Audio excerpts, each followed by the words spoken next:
For this week's Smith Business Close-Up, we're on location here at the University of Maryland.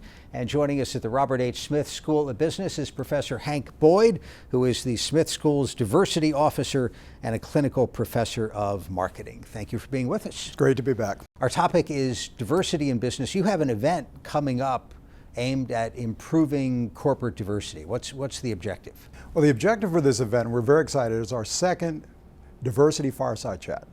So we began this concept of saying, let's bring in people from the private sector, from government, who can speak to issues in diversity. So last year we had Veronica Villalobos, and she came out and spoke for what the government's trying to do in terms of diversity, Office of Personnel Management. And this year, hold on to your hats, John Rogers from Ariel Capital, and he is a legend in terms of investing, African American, starting his own firm, and we're just gratified to have him here at the Smith School. That's a big name, and somebody, I'm guessing, who would have the opportunity to sit on almost any corporate board that he would want.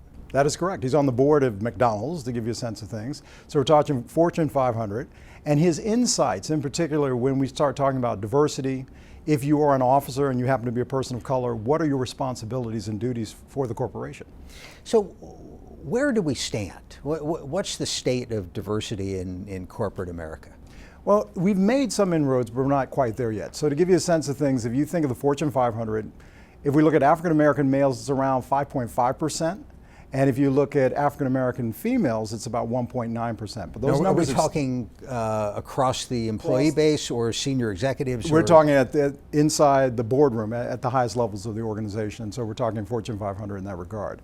So when you look at that, we've made some progress, but those numbers should be better. And in large part because if you think of products and services, yes, there are many African Americans that buy these products and services, so we need more representation of ourselves on the boards. So how does that work? What are the corporations missing by not having more diversity in the boardroom, and why don't they know that?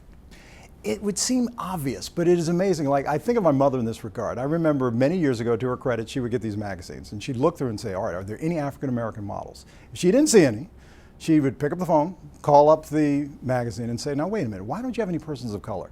What are you telling me? You're telling me I shouldn't buy your product? And so right away I'd think that her remarks would bubble up and would reach somebody who had some weight and could say, look, we need to change this. We need to see that we have diversity within our ranks and we can speak to our consumer base.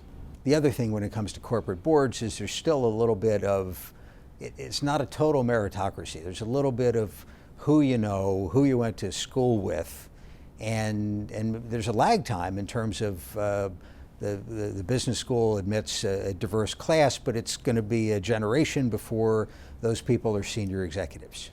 You've hit the nail on the head. Invariably what happens if you're trying to get a board seat filled, it's the network. And are you part of the inner circle or part of the inner sanctum? And it doesn't happen for African Americans, it doesn't happen for Latinos in that regard. And once you think about the nature of these seats that you're there for years, 5, 6, 7, 10 years, serving in a board seat, there are very few that become available in any given calendar year. And then of course, once again, it's not necessarily like here's an ad in the paper, you want to be on the board of, let us say, ExxonMobil. So what's the mechanism that's going to get companies to do better? Mom's not going to call up some big company and say, I was just looking at your annual report and the board doesn't look all that diverse. So it has to come from within? Or? I think it has to come from the shareholders. I think it comes from the public at large. When they start sending in emails and they start calling up folks saying, look, why doesn't your board look like the rest of America? And then of course we were going to wake up and say, yes, we have to take action. And from the standpoint of being diversity officer at the Smith School, right, you're talk about what you're doing here in terms of laying the groundwork for that next generation. For that next generation, I wanted to bring back leaders like John Rogers and various folks in the community to say, if you work hard, if you play by the rules, someday this could be you. You could be the next person. So at least implant that in the minds of students where they're saying, yes, I could someday be on a board, I could be CEO of a company, and to actually see here what it would look like. Good place to leave it. Hank Boyd joining us here at the Smith School of Business. Thank you for your time. Always a pleasure.